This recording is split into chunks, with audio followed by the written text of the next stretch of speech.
Sadhu, sadhu, sadhu. Namo tassa bhagavato arahato samma sambuddhassa. Namo tassa bhagavato arahato samma sambuddhassa. Namo tassa bhagavato arahato Samma Sambuddhassa. Homage to the Blessed One, the Holy One, the Supremely Enlightened. Homage to the Blessed One, the Holy One, the Supremely Enlightened One. Homage to the Blessed One, the Worthy One, the Supremely Enlightened One. Sadhu, sadhu, sadhu.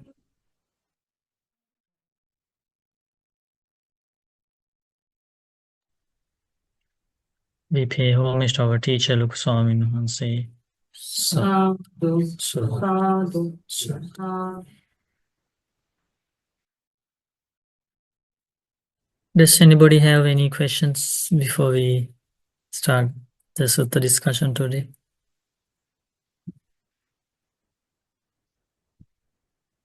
We learned a beautiful sutta last week, didn't we? About how to respond to the downs in life with insight. Awesome. What are the downs in life according to that sutta? Old age, sickness, death, things that are ending, right? Things that are, what is the last one, Janet? Things that are, Perish. yeah, subject to perish or destruction, right? When these 5 things come to somebody's life, there is no one in the world, not even a Brahman, higher God, right? Powerful being, any human, any divine being, to guarantee, right, that these things will not come to your life. There is no one in the world. But there is a way to look at them or contemplate them, those downs. There is a wise way. What is the wise way? Would that hold the wise way? Not everybody is. The wise No. person, wise person reflects in this way. These things are common to all beings who lived in the past, who will live in the future, and who live at present. What I am experiencing now is common to all. Everybody is going through this, not only me. Wise person thinks like that. Somebody without wisdom, how would they think? I am the most unfortunate person. This is only happening to me. Why this? Right? Why me? Right? Why this is happening to me? Deluded. It's not only to you. It's happening to all beings, right? So the wise person thinks this is common to all beings. And that reduces pain inside. Because you are getting closer to the truth. Whenever you are getting closer to the truth, the suffering is reduced. The pain is reduced. The suffering is removed from your heart. And what else?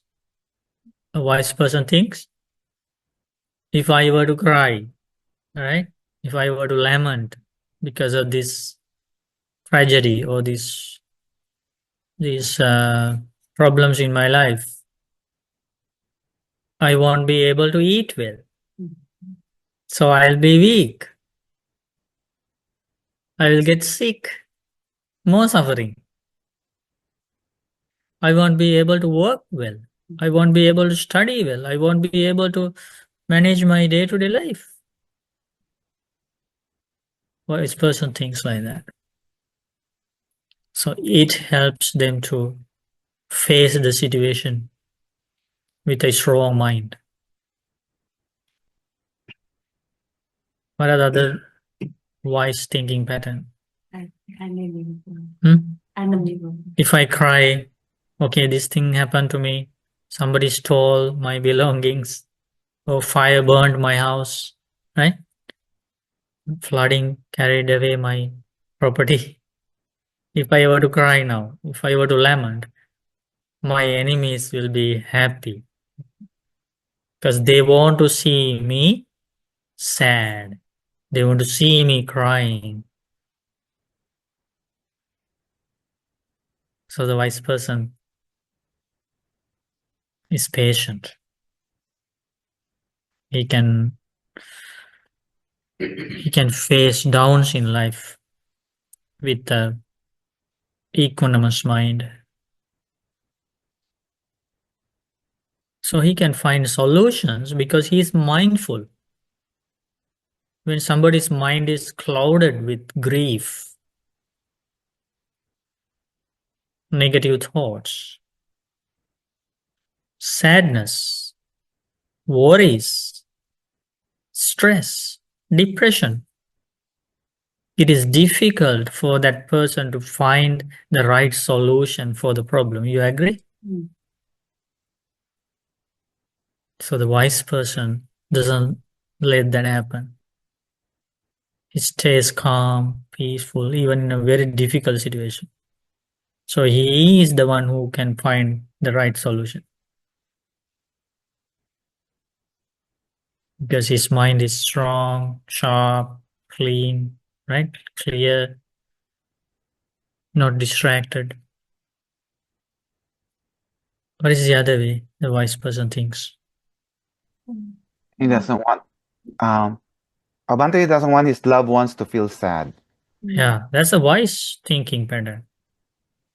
He thinks, if I were to get upset in this case, and if I were to be very sad, I look sad. So everybody will notice that, right? Especially my parents, my teachers, my friends, family members, brothers, sisters, loved ones, who always wish my well-being, my improvement. They will be sad to see my sad face. They also will start crying. So I am adding more suffering to their lives by showing my sad face, right? So the wise person thinks, no, I shouldn't be doing that, right?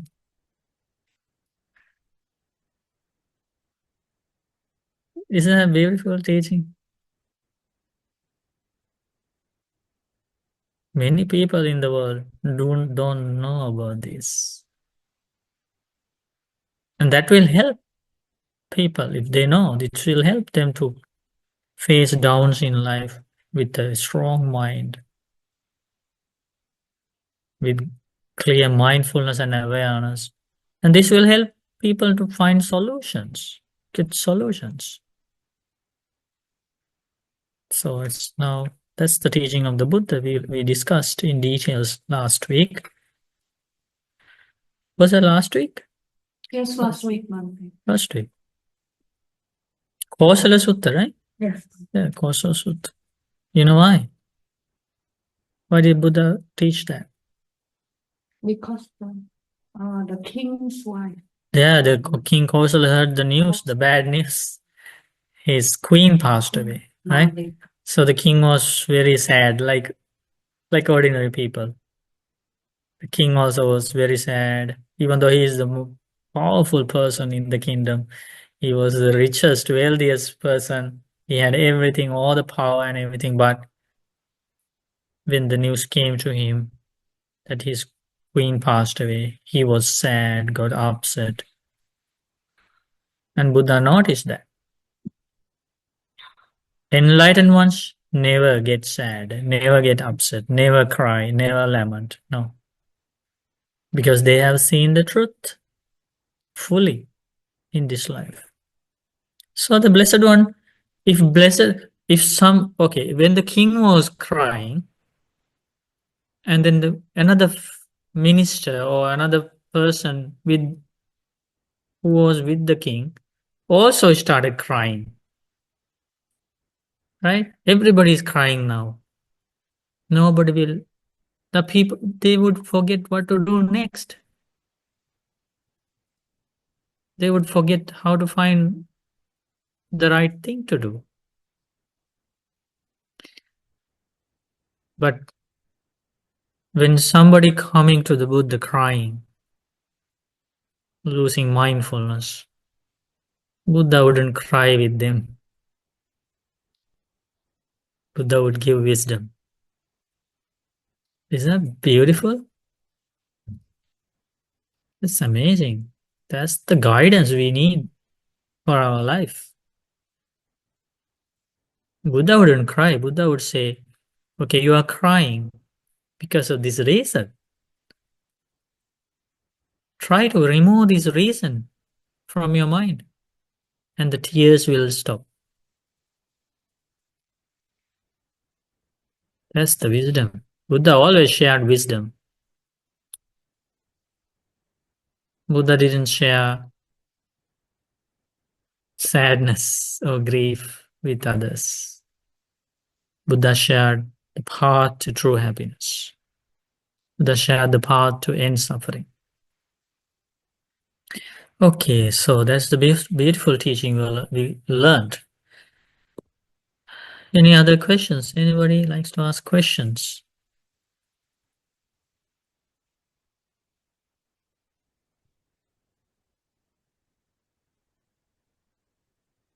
Anything you have been reading lately? I'm just curious, like, we read in our school books, right? Huh? We read in our school books, like, he left his wife and kids Hmm. sleeping and to find the journey of knowledge. Yes. So he let them suffering. He went to find a way to help them to overcome suffering. Oh. Now he knew that if he was able to attain enlightenment, that is the path to end suffering, not only for his family members, but for the entire world. So there was a very clear path in his mind. There was a clear direction, what he needs to do. And he knew that that path involves detachment, not attachment. What the responsibility was family. He did the full responsibility. That is to help them to completely end the suffering of this endless journey. That's the best a husband can do to a wife. That is the best a father can do to a child.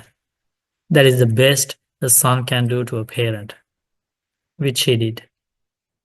His father attained Nibbana after he attained enlightenment and visited his family members, and he taught the Dhamma to his father, and his father attained arahantship and ended his cycle of rebirth. And he taught the Dhamma to his mother. He had his own mother, the biological mother, and she passed away before he attained enlightenment. So he visited the heaven, and the mother was a goddess. He taught the Dhamma, and she attained end of suffering.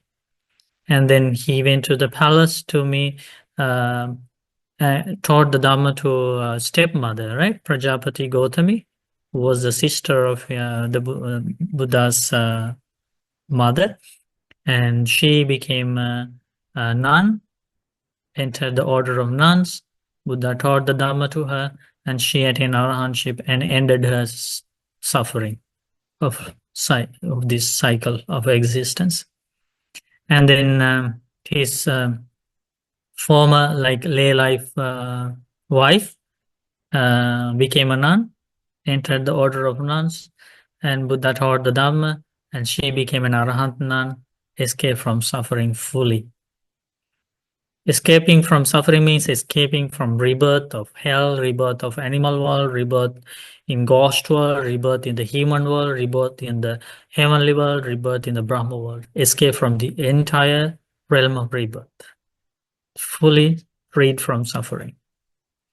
And then his son Rahul, in his Laylife, he had a son. So the son became a monk, listened to the teachings, and became an Arahant monk.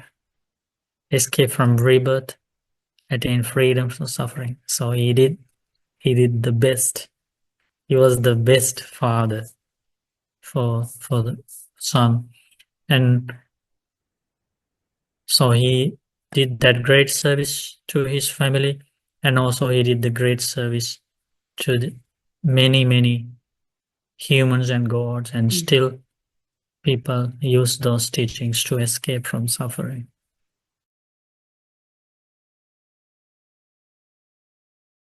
No, Bhante, so the question would be, could you explain the concept of non-self?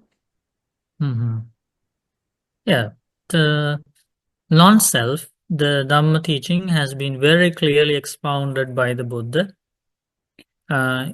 You can learn more about it by reading the Anatta Lakkana Sutta, the discourse on the characteristic of non-self, which is the second discourse taught by the Buddha for the group of 5 bhikkhus.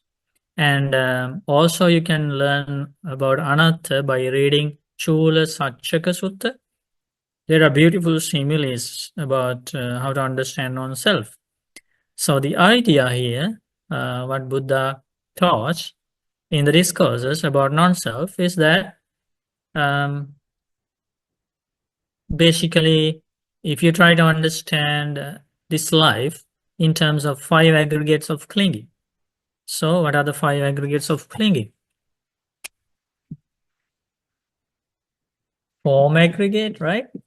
Which is body, feeling, third one perception, sanya, next one volition or thoughts, fifth one consciousness. So these are the this is another name for the life. Life means these 5 things, right? So the form aggregate or body, feeling, perception, volition, consciousness.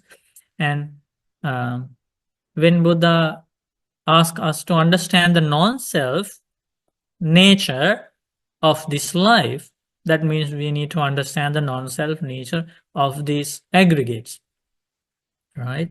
So then Buddha teaches us, if the body was owned by you, if you are the owner of the body, that means there is a self. That is the meaning of self. Self means you own something and you command, because you own it and you can command. How? May my body be thus. May my body not be thus. For example, may I not grow old. May I not get sick. Right? So you can command. If you can command and the body listens to you, then there's a self. Then you can say body is a self. What happens? Opposite, right? That's called non-self. Absence of self. There is no self in body, because body is a combination of impermanent things, and when you go deeper, Buddha helps us to go deeper in this contemplation, and Buddha teaches, when you analyze it, investigate it, you will see there are parts in this body that will eventually be a part of the ground. So true, right? And there are parts in this body, liquids, they will mix with the water. And there is heat in this body that will connect with the nature. When we die, the heat goes to the nature and the body becomes cold, right? And then there is this air That is the same air that is outside in the nature. So in the physical sense, the body is made up of 4 great elements. And it doesn't listen to anybody's command. It follows the nature's way, right?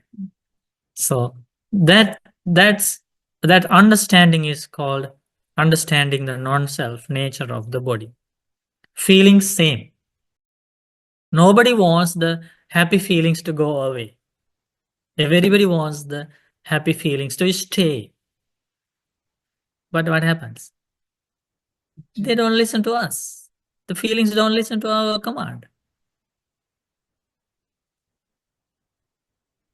Happy feelings arise, they disappear. Painful feelings arise, they disappear. Okay, feelings are following what? If feelings don't follow our command, feeling follows what? It's on contact. Yeah, feelings dependent on contact. Due to the pleasant nature contact, pleasant feeling arises. As long as that contact exists, the feeling will exist. And when the contact changes, feeling will change. Doesn't matter how many times we pray. Oh, happy feeling, stay. No, will not listen. So that's understanding the non-self nature of feeling. Okay, so it's like that. So non-self means things are subject to change and they don't follow anybody's commands because they are conditioned things. They follow the way of the causes and conditions, right? So that's non-self, anatta. So you can read more about non-self by studying those discourses, as I mentioned, Anatta Lakkana Sutta and the Chula Satchaka Sutta.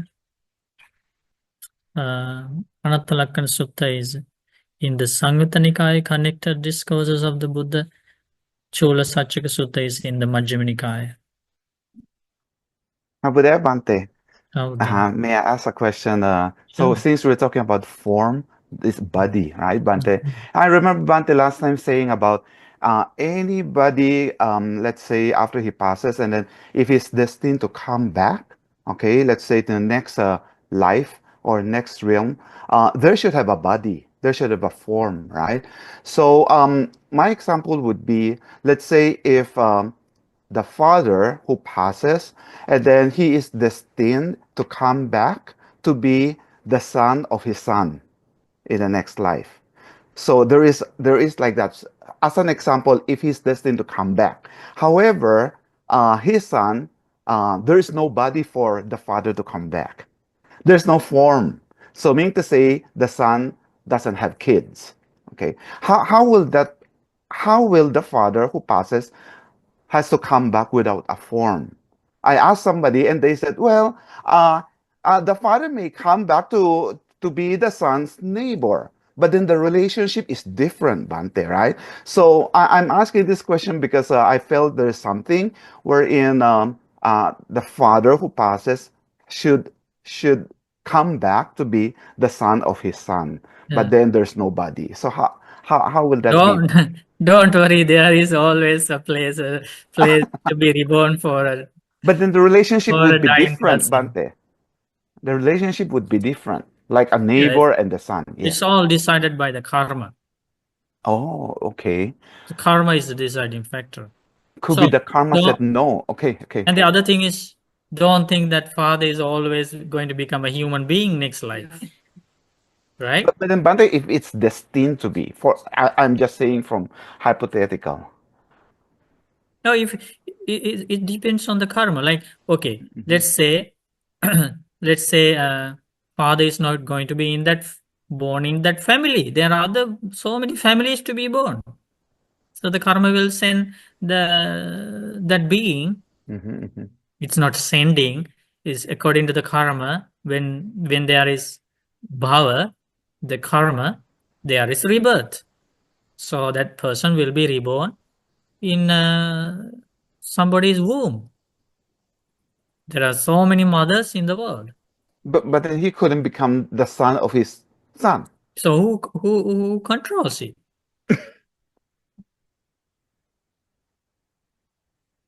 The father wants to be be born in that same family.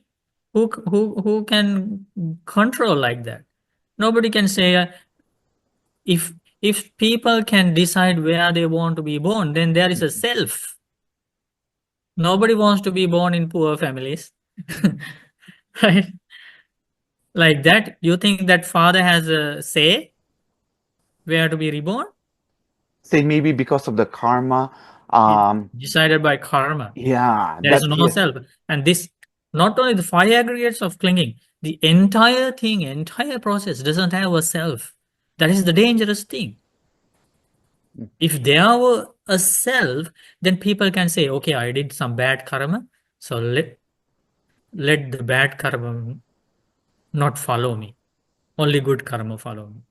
Right? So then people can decide. But this is the danger. At least if a person has not attained the first stage of enlightenment, any type of karma can come at the time of death. There can be a mixture of good and bad karma, but who will decide which one take you to next life? karma. That's the thing. There is a huge risk. That's why Buddha very clearly encouraged people. The very first thing you need to do, the quick, as soon as possible, you need to try to enter this noble path. If somebody enters this noble path, one is safe. Because that person, the Buddha guarantees, not an ordinary person guarantees, an enlightened one guarantees that if somebody has entered this path, he or she is not going to be reborn in a plane of misery, in a lower world. That's the guarantee from the Buddha. So what we all should try to do is to enter this path. To enter this path, one should go for refuge to the Buddha by understanding the Buddha's qualities, enlightenment, what Buddha realized about this world, about this life. One should place confidence in his enlightenment. One should contemplate on the teachings of the Four Noble Truths. That is the way to enter this path. Thank you, Bante. Okay, good. CB, you have a question? Yeah, so follow-up question is, since nobody, I think Buddha did mention that nobody can actually work out the results of a karma other than an actual fully enlightened Buddha. Like nobody else can tell what karma results in what exactly. Correct. So, but since, but wanting to be born somewhere specific, but didn't this Buddha, like Gautama Buddha, didn't he also kind of pray or wish to other Buddha, the Buddha before him, that, so that I can be a Buddha or enlightened person too? How does that work? So, yeah.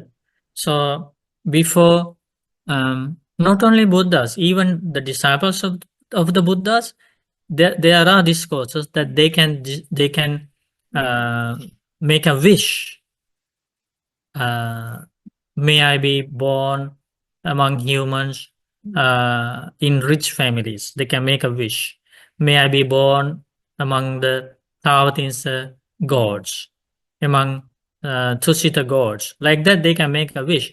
But it come to fruition not because of the wish, not because of the mere wish, because they follow that necessary path to be born. So again, it is because of the karma. When that practitioner follows the path, the correct karma is accumulated, and that karma takes that person to that rebirth. Not just mere wish. So Buddha shows the path. Okay, if you want to be born in that specific place, follow this path, do these things. Doing means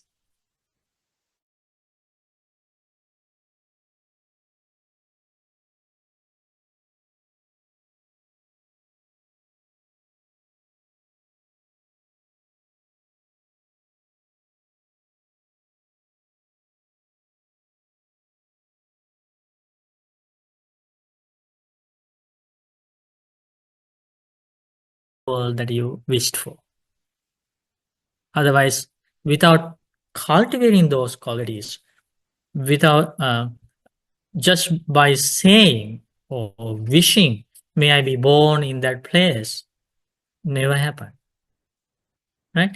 And what happened in the Buddha to be, the Bodhisattva's life was, there was correct perfections, paramitas fulfilled to be born in the Mahamaya, Queen Mahamaya's womb, in that time period, in that kingdom, and like that, everything was arranged with the karma. Again, it's karma. Okay. There is a discourse I selected here about some qualities like that would take you to the a happier destination.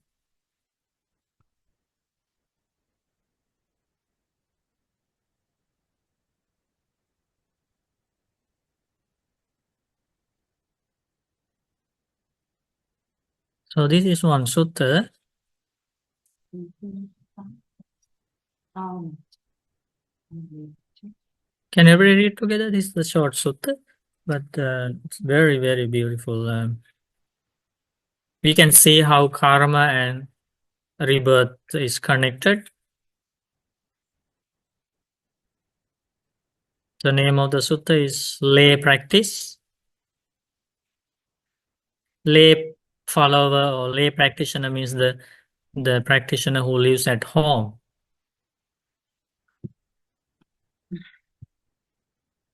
Okay, so everybody read together, please. Then the householder Anathapindika went up to the Buddha, bowed and sat down to one side.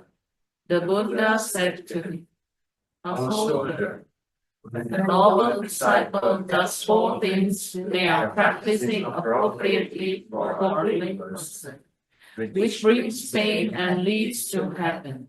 What for? Okay, so see here again, practicing appropriately is by practice. The practice leads to heaven, not the wish, not the prayer, not the just the thought. Is the practice. See, practicing appropriately for a layperson, which brings fame and leads to heaven, not by force, not by bad karma, but by good karma. Okay, continue, please. What for? It's when a noble disciple serves the mendicant Sangha with robes, alms food, lodgings, and medicines and supplies for the sick. When a noble disciple does these four things, they are practicing appropriately for a lay person, which brings pain and leads to heaven. Okay, according to this sutta, what is the path to fame and heaven? Generosity. Offering food, robes, lodgings, and medicine for the Sangha, the community of monks. That's generosity, right? Practicing giving and sharing. You see many people do that in the world. Giving dana to the Sangha and helping other people, not only to the monks, but to anybody, right? Did you see that California wildfire, people helping each other, lots of donations, right? We just recently donated more than 500 items, warm cloth. We had a We Care for You charity did the warm cloth drive, and people donated more than 500 items. We donated recently, the last week, to the Fred Victor homeless shelter to be distributed among people. who need them. So giving and sharing, practicing generosity in this case, that is the practice. And these are the verses. Those who are astute practice the way that is appropriate. They provide those who are ethical and rightly comported with arms, food, lodgings, and supplies for the sick. Their merit always grows by day and by night. They pass on to a place in heaven, having done excellent deeds. Again, why? How they go to the heaven? By having done excellent deeds. Karma. Karma. It's good karma. Excellent deeds means good karma. So good karma takes you to a happy rebirth. So in this case, the good karma is offering dana, right? Offering the requisites for the monks. So that's the word of the Buddha. We go to the next sutta. And then we go to this sutta. This is also about beautiful practice of the path. This is Naga Sutta, a royal elephant, from the numerical discourses of the Buddha. Okay, this is also a very straightforward sutta. Can everybody read together? Mendicants, a royal bull elephant with 4 factors is worthy of him, fit to serve the king, and is considered a factor of kingship. What for? A royal bull elephant listens, destroys, endures, and goes fast. And how does a royal bull elephant listen? It's when a royal bull elephant pays attention, applies the mind, concentrates wholeheartedly, and actively listens to whatever task the elephant trainer has given, whether or not it has done it before. That's how a royal bull elephant listens. Okay, that's how a royal bull elephant listens. Next one. And how does a royal bull elephant destroy? Is when a royal bull elephant in battle destroys elephants with their riders, horses with their riders, chariots, and foot soldiers. So that's how a royal bull elephant. So a royal bull elephant listens well, a royal bull elephant destroys well. Okay. Third one. And how does a royal bull elephant endure? Is when a royal bull elephant in battle endures being struck by spears, swords, arrows, and axes. It endures the thunder of the drums, kettle drums, horns, and cymbals.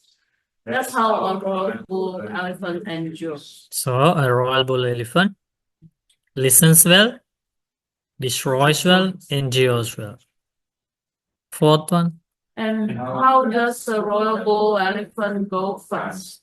Is when a royal bull elephant swiftly goes in whatever direction the elephant is fencing, whether or not it has been there before. That's how a royal bull elephant goes fast.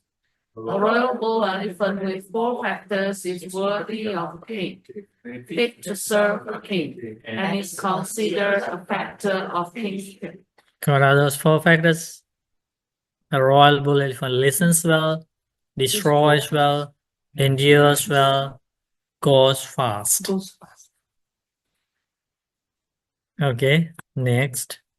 In the same way, a mendicant with 4 qualities is worthy of offerings dedicated to the gods, worthy of hospitality, worthy of religious donation, worthy of veneration with growing hearts, and is the supreme field of merit honorable. What for? A mendicant listens, destroys, and endures, and goes far. Oh, so a monk becomes worthy of offerings worthy of hospitality, worthy of gifts, worthy of reverential salutations, and the monk becomes the supreme field of merit for the world of gods and humans, right? So monks has the same 4 qualities, right?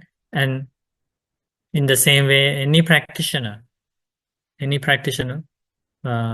follow these things, practice these qualities. These are all some qualities. So the first one, Buddha teaches the first quality. And how does a mendicant listen?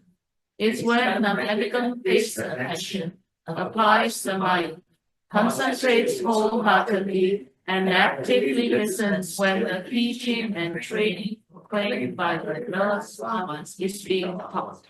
That's how a mendicant listens. Can you practice that quality Yeah. as a practitioner? When you learn the Dhamma, when you listen to the Dhamma, you pay attention. You apply your mind to understand it, right? You fully focus on the lesson, the teaching, and actively listens to the teaching of the Buddha. Then you practice the first quality. Second one. And how does a mendicant destroy? It's when a mendicant doesn't tolerate a sensual, malicious, or cruel thought. They don't tolerate any bad, unskillful qualities that have arisen, but give them up, get rid of them, eliminate them, and obliterate them. That's how a mendicant destroys. Okay, so the practitioners have duties, right? What is your first duty? Listen. To listen. Listen well.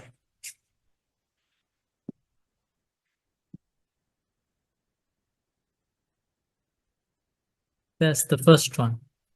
Like that royal bull elephant has duties.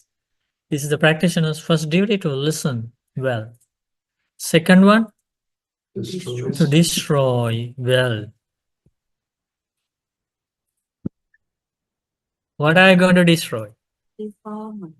What are you going to destroy? That means Unwholesome thoughts. yeah, thoughts connected with sense pleasures. When they arise, you need to recognize them as unwholesome thoughts, and you need to be mindful, and you need to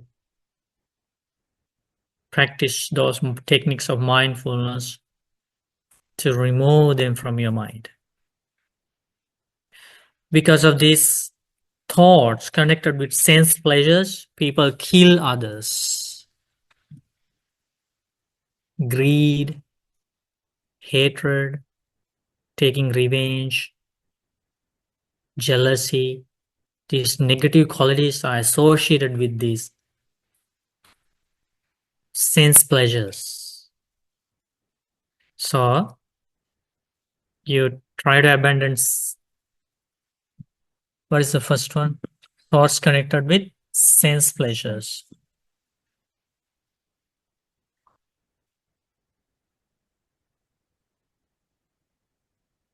Sense pleasures. And the second one, Buddha teaches like destroying. Destroying means abandoning. And the second one to destroy is angry thoughts.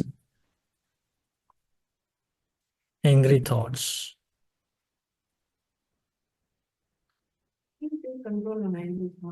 There are techniques to follow. One technique is the loving kindness meditation we did in the beginning. When you frequently cultivate that, next time when anger arises, then you have a weapon. That weapon is called loving kindness meditation. So you start doing that meditation, and then angry thoughts go away,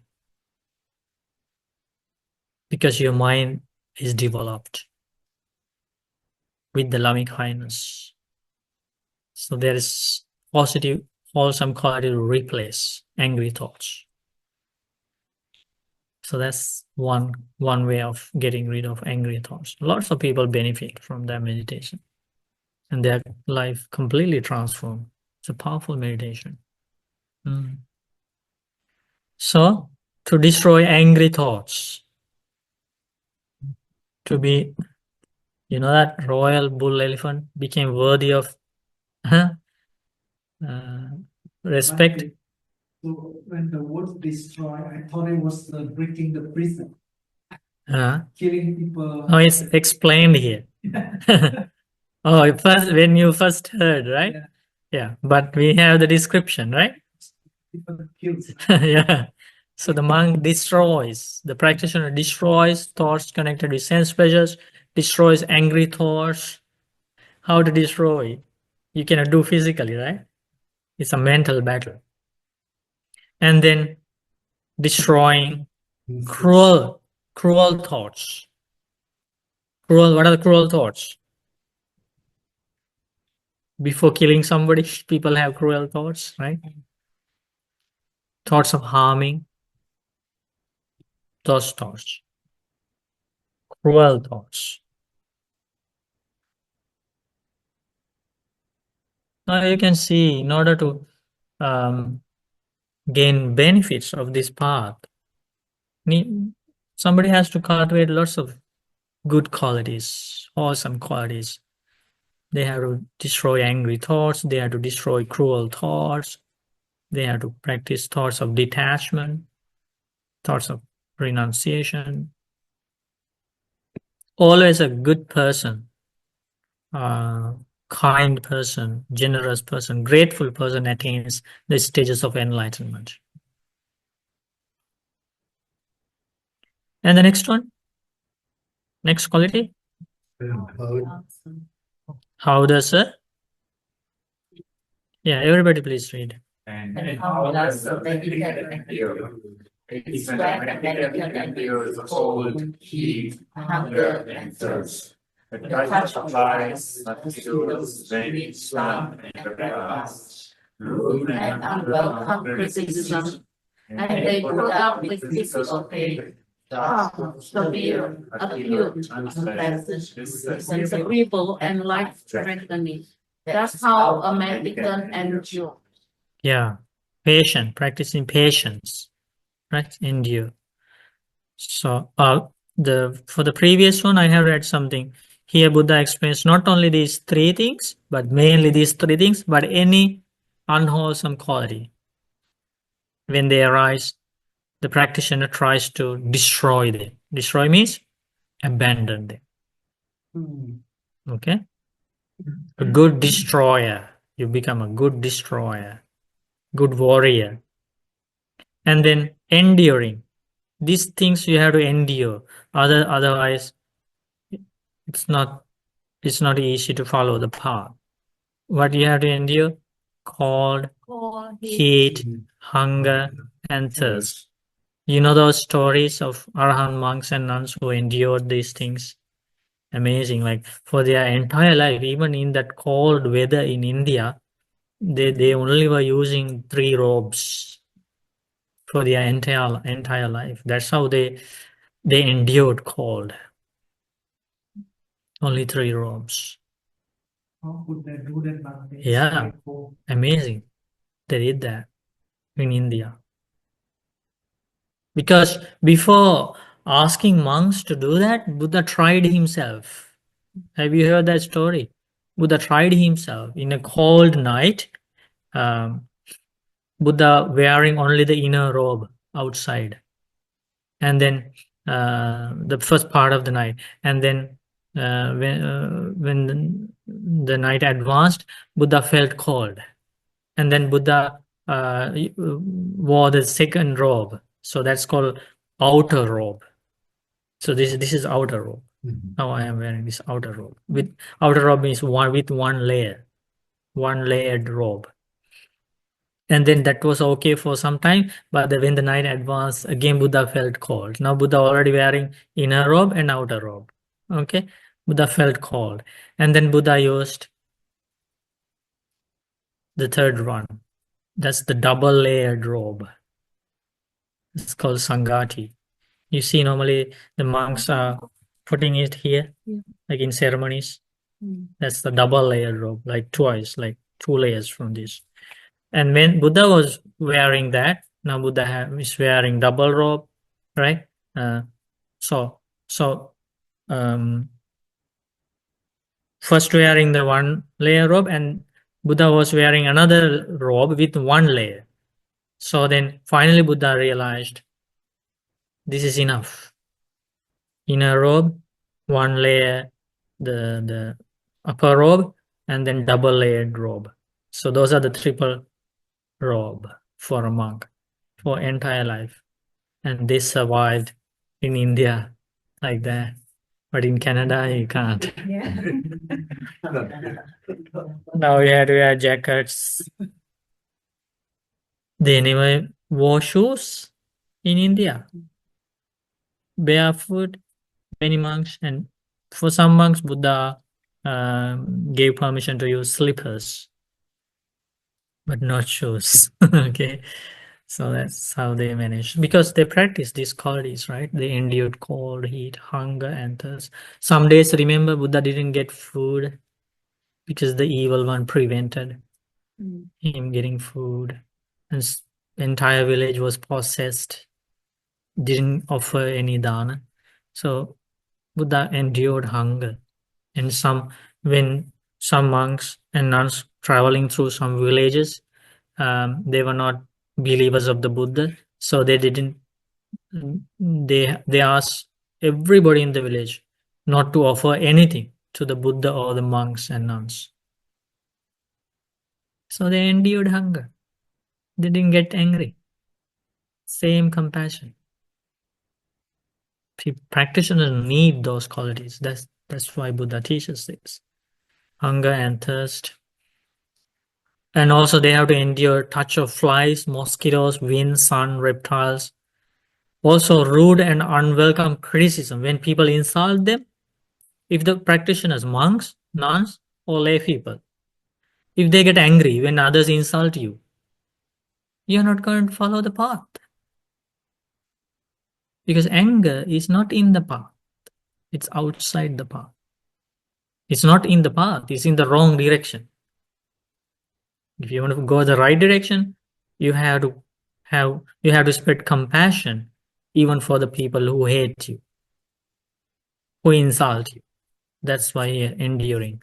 And they put up with physical pain, and sometimes you get sick and you think too much about your sickness, about your body, and then you cannot follow the Dhamma if you cannot endure the pain. Because all the time then you have to spend time thinking about medicine, about checkup, about this and that, because you cannot endure sometimes. There are some pains that can be endured. People do that. But that doesn't mean that you don't take medicine. You need to take medicine, but you have to practice patience, endurance. Even the life-threatening, painful feelings you endure. That's how a practitioner endures. Okay? And the last one, remember that bull elephant goes to go fast. So what is this? And It's when the pelican swiftly goes in the direction there had gone before in all these long. That is the stealing of all activities, the letting go of all attachments, the ending of craving, fading away, cessation, extinguishment. That's how a mendicant goes fast. A mendicant receives all qualities, is supreme, pure, and quality. okay, so all these are synonyms for Nibbana. Yeah. Letting go of all attachments, stealing of all activities, ending of craving, anakhayo nirodho nibbana, extinguishment, nibbana, ending of suffering. So where is that place that in this long journey of samsara we have never gone before? Nibbana. Right? So Otherwise, we may think, oh, I have never been to Paris. Huh? I have never been to this and that, or New York, right? But you know how many times we have been to those places in this long journey of samsara. We have been to all those places. We have lived in all those environments. Only thing we have not achieved is the path of Nibbana, right? That's the path we have not traveled. It's interesting when we think like that, right? Otherwise, we think, oh, I heard some parents when they are become grandmothers and grandfathers, their only dream is to go to New York. They say they ask their children to take them to New York, and then they take. They ask to take them to Paris. Some children say, oh, my mother's only dream was this, so we did that, we fulfilled that. They think that's the place they never been to. But on this earth, it's not easy to find a single spot where we have not been before. How many times we have been born in all these places, right? And the direction, all the directions. But the only direction we have never gone before in all this long time is the direction of Nibbana, direction of enlightenment. If we have gone in that direction, we wouldn't have been born like this. So then we have escaped from this cycle of rebirth, cycle of suffering, right? Isn't that a beautiful sutta? Yes. So now we know about the meaning, right meaning of what? Oh, yes. Listening, destroying, enduring, going. Okay. So This question is Okay, thank you, Bante. Mama Budaya. I have two questions actually. how about that? Okay, the first question is in the Tibetan Buddhist traditions, some of the monks when they pass away, they can foretell when they're gonna have a rebirth. Is that question Darbinya or is it Mongolian traditions? That's the first question. They can see the rebirth. Yes, Yeah. and especially the Dalai Lama one. That's the first question. The second question in the Layperson Sutta, it says only heaven, but heaven has many layers. So what does it take for me to achieve Tusita heaven and the inner circle Tusita heaven where Buddha Maitreya sitting still? That's the Okay. second. Thank you. Good. So the first question, what is the first question? Dalai Lama. Rebirth. In order for somebody to see the place of rebirth, if that knowledge is to be accurate, 100%, there is a special knowledge that should be developed, that should be gained. That's called Chutupapata Jnana. Have you heard about the triple knowledge? There's a thing called triple knowledge in this Dhamma. Some of the Arahants, not all the Arahants, some Arahants gain that knowledge when they practice the Noble Eightfold Path and they develop jhanas, the right concentration, the seventh factor of the Noble Eightfold Path, and they develop the first jhana, second jhana, third jhana, fourth jhana. When they get to the fourth jhana, they can develop this special knowledge to see death and rebirth, how beings are reborn according to their karma, how they die according to their karma. That's a special knowledge. So that has to be done by the practice of the Noble Eightfold Path and also attaining jhanas. But still, not all the Arahants have that ability. As you see in the discourses, only some Arahants, according to their previous good karma, they get that ability. So that's the second knowledge of the triple knowledge. First one is knowledge to see past lives. to recollect past lives, wherever you were before. You can recollect back and back, like long into the past. And then second knowledge is this. Chutupapatanya in Pali. Somebody has to gain this knowledge. If you want to get the accurate knowledge about the place you are going to be reborn, right? So, and if somebody has that knowledge, they can see that. Buddha, of course, had that knowledge, who were able to see that, and many arahants had that knowledge. So that's the answer for the third knowledge is the knowledge of the Four Noble Truths. So they realize the Four Noble Truths fully and understand that this is the final life. There will be no more rebirth after this, after death. So they gain that knowledge. So combination of these three knowledges is called triple knowledge. Okay. And Second question. before somebody becoming an arahant, they can achieve the first and second knowledge. But the third knowledge only for the arahants.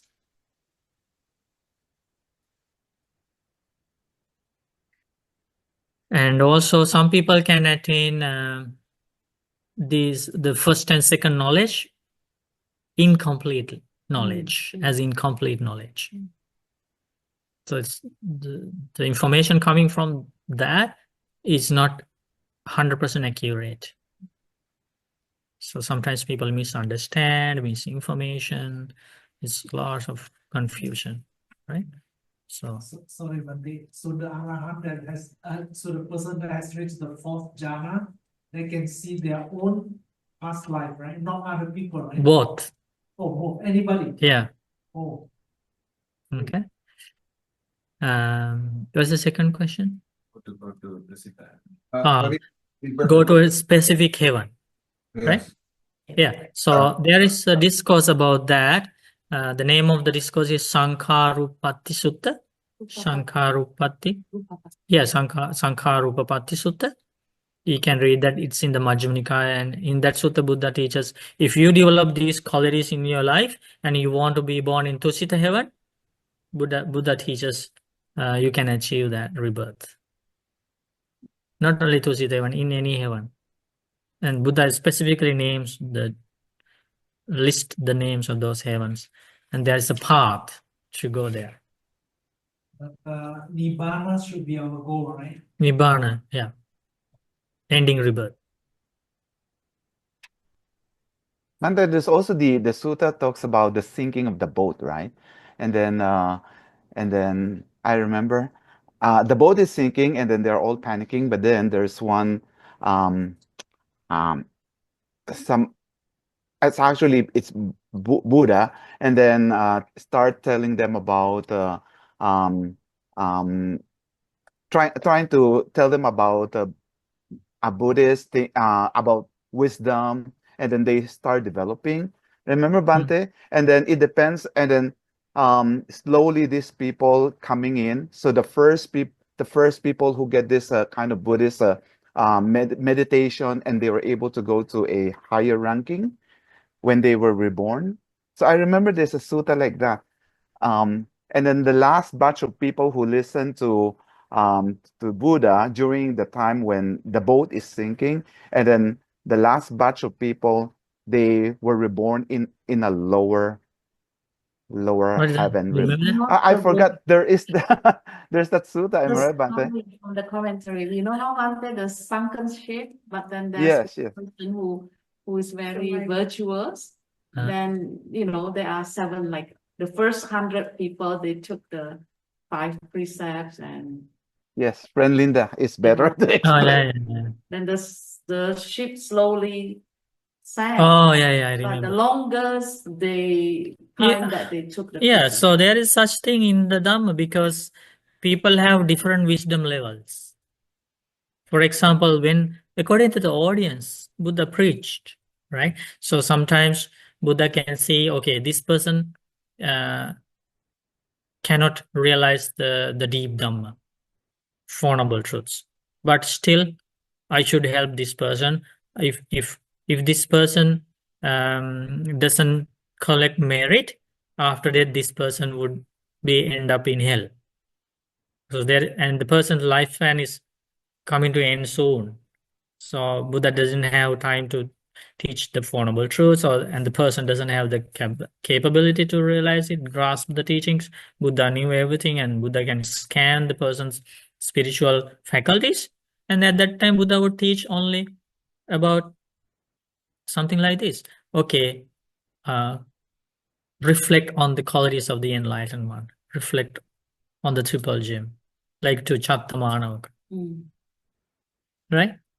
And then Buddha would give 5 precepts, ask them to observe 5 precepts, and that's all. That's not deep teaching. And that was enough for that boy, Chattamanoka, to escape from rebirth in hell. And that boy became a god just by reflecting on the qualities of the enlightened Dhamma and the Sangha and observing 5 precepts for a few minutes. So like that. Some people come to the Buddha and ask, I want to know the path to Brahma world, to become a Brahma. Then Buddha teaches, okay, I will teach you the Brahma world. And then the person asks, are you sure you know the path? Buddha teaches, I know the path to Brahma world, and I have been with Brahmas, and I know the path. I know the path even to go beyond Brahma world. Buddha teaches. And then the person is very confident, very curious, and Buddha would teach, okay, practice this for Brahma Vihara meditations. Metta, Mudita, Karuna, Upekka. This is the path to be united with the Brahma. So it's different audience. Sometimes people come to the Buddha and ask, I was reading, I just saw this sutta this evening. Wife and husband comes to the Buddha and they want to be born together after death. Huh? Nakula Mata, right? Nakula Pitu and Nakula Mata. So that and they were so happy in this life, loyal to each other, respect each other, very friendly, like a brother and sister, very happy. And they are not ordinary husband and wife. They were followers of the Buddha. They attained the first stage of enlightenment. So there is no danger at all after death. They are very safe. So then they came to the Buddha and said, Bhante, I was married to my husband when I was very young, and I don't remember even a thought thinking about another man. That was how loyal I am to my husband. And the husband said the same thing. So they were following precepts, very peaceful marriage life. And they said, Bhante, oh blessed one, we like to see each other in next life too. Can you teach us the Dhamma to achieve that? Buddha said, of course. Buddha knew everything. And Buddha gave a beautiful teaching. So then they both will reborn in the same heaven after death and see each other again. So you see that? It's the compassion of the enlightened one. Right? So when Buddha wanted to teach about Brahma world, Buddha would teach about Brahma world. When Buddha wanted to teach about the heaven, Buddha would teach about the heaven. When Buddha wanted to teach about the stages of enlightenment, Nibbana, then Buddha would teach, because Buddha is the discoverer of the Dhamma, discoverer of the path, the knower of the path, right? The most skilled teacher of the path. So Buddha, like we are teaching by looking at the books, reading books, right? With the notes. Buddha didn't carry a book. No, any notes. Everything was self-realized. That's why Buddha is called self-awakened one. Isn't that amazing? That a human being can achieve that? And for 45 years, Buddha taught this Dhamma. Now we are learning this Dhamma after 2,500 years. Still, there is nobody in this world who can challenge even a single word uttered by the Buddha. Dhamma taught without holding a book, without learning from anybody else. Right?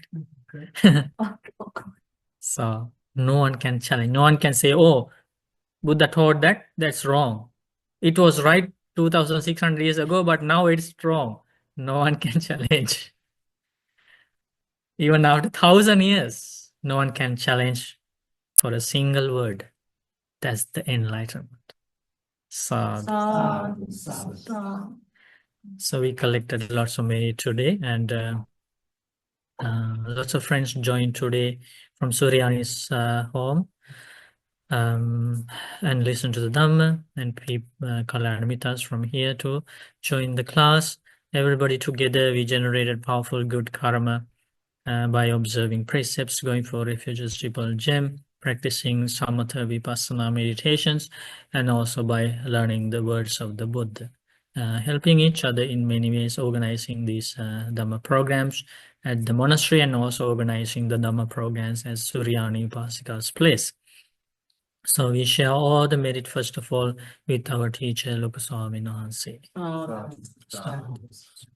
We share all the merit with all the monks and nuns in the world. Sadhu, sadhu. We share merit with our parents, teachers, family members, with all beings in this world. May all beings enjoy good health, long life, happiness, and peace. Sadhu, sadhu.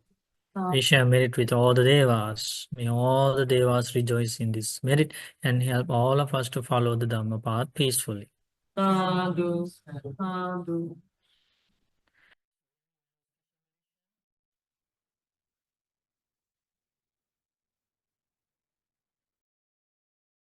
Okay, now you can share merit with Bhante and pay homage.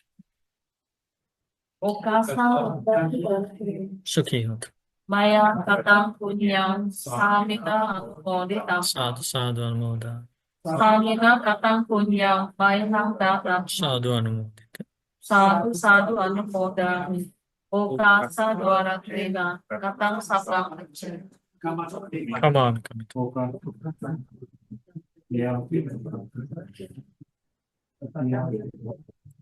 Abhivadana Silis Nichang Madha Pachayino Chattaru Dhamma Vadanti Ayuvan Sukham Balang Ayurarogya Sampatti Sangha Sampatti Mevacha Ato Nibbana Sampatti Minate Samidjatu.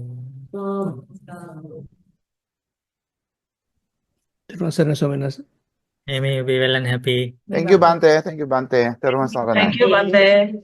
Namo You Buddha. want the Namo Buddhaya. Namo Buddhaya.